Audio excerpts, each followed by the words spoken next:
बिस्मिल्लाहिर्रहमानिर्रहीम अस्सलाम वालेकुम वेलकम टू होम बायोलॉजी द क्लास 9 बायोलॉजी दा 8 नंबर चैप्टर दे पदे के मोंग यो टॉपिक को ट्रांसपोर्ट इन ह्यूमन बीइंग्स यानी कि इंसानान چې دي د دوی په جسم کې اکسیجن خوراک او نور داسې پیدامن سيزونه په دې جسم کې چې دی دا څنګه تقسیمیږي دا د یو ځای نه بل ځای ته څنګه ځي راځي نو دا ټاپک موږ په دې کې کوو په دې کې څه دي په غور واورئ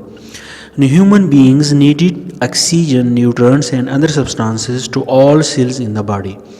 زموږ جسم چې دی هغه د سیلونو نه جوړ دی ټولو سیلونو نه انرژي پکار ده خوراک پکار دی اکسیجن پکار دی چې کله ورته خوراک اکسیجن طاقت وغیره دا میلاویږي نو زموږ جسم چې دی د سیلونو د وجې نه چې دی پراپر کار کوي یعنی خاص کار به کوي او موږ به ژوندي پاتې کیږو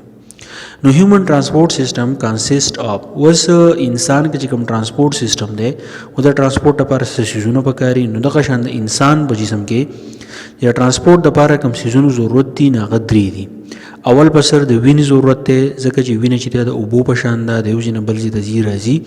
نو دې ته موږ وایو ترانسپورټینګ فلوئډ یعنی د اوبو په شان هغه څیز چې هغه د یو ځای نه بل ځای ته یو څیز وړي راوړي نه هغه څوک ته هغه ده وینه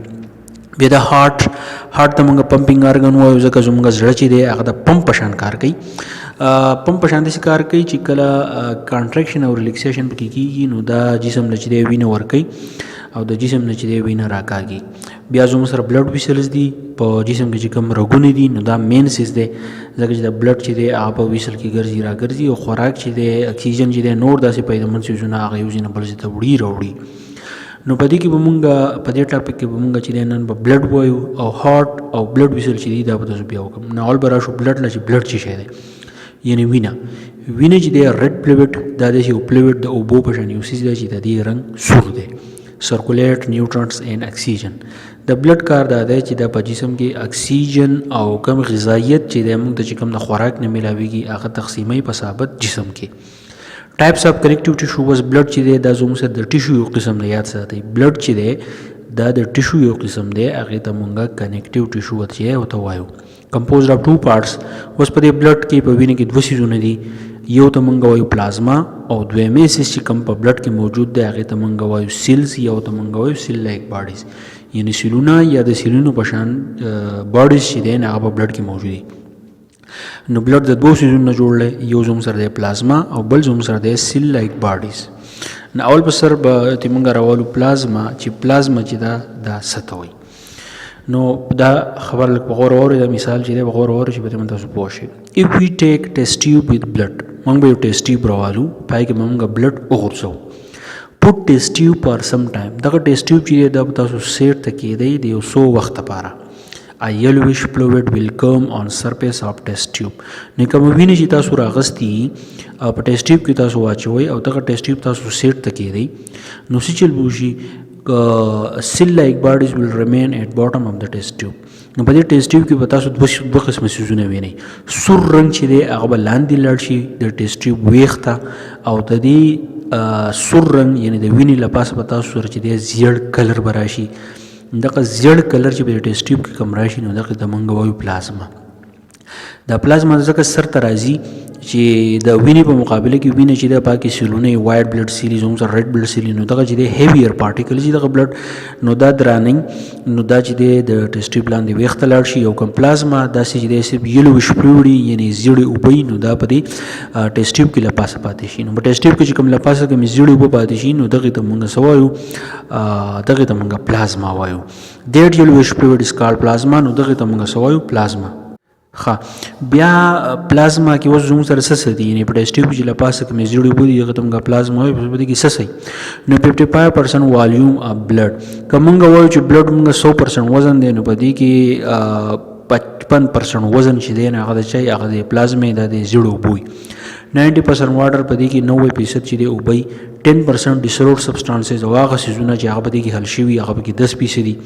7% په دې کې پروټین جنرالي کال پلازما پروټین چې هغه ته موږ پلازما پروټین وته وایو او سټرکچر اف پلازما دا پلازما جوړ لسنه دی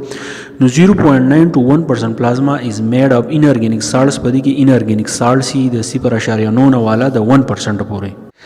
بیا پکې دا حساب چې 2% فود میټیریل او د خوراک کم سیزونه چې یي نه هغه په دې پلازما کې 2% دي. هارمونز یې پکې هارمونز موږ هغه سیزونه ته وایو چې هغه زموږ باډي چې د ایکسایټیشن پیدا کوي. ویسټ پروډکټ کوم پسول سیزونه چې نه هغه پکې موجود دي. اوس فنکشن اف پلازما د دې پلازما فنکشن چې د سره نو کیپ د ټیشو موایس د دې کار دی چې د بلډ سره یوځای چولي او کوم ټیشوز او سیل چې د موایس ساتي مطلب غوړي ساتي چې کله دا غوړي ساتي نو اکسیجن چې د سیلونو ته ټیشو ته په صحیح طریقه باندې چې نه نوځي. ریګولیټینګ باډي ټمپریچر او زمونږه د جسم چې کم ټمپریچر دی هغه ریګولیټ کوي باقاعدګي به کې راولي. اکسیجن ار آلسو کیریډ بای پلازما او د پلازما ټول نغټ کار دی چې د اکسیجن وړي او کاربن ډای اکساید از آلسو کیریډ بای پلازما او کاربن ډای اکساید چې دی ناغم د پلازما په ذریعہ باندې چې دی لږ غوندي کاربن ډای اکساید د پلازما په ذریعہ باندې چې دی ناغه تقسیمیږي.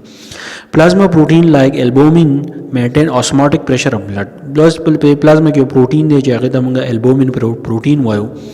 دا غي کار دی چې دا د بلډ کمپریشر چې دی د فلو کمپریشر چې دی دا برقرار ساتي.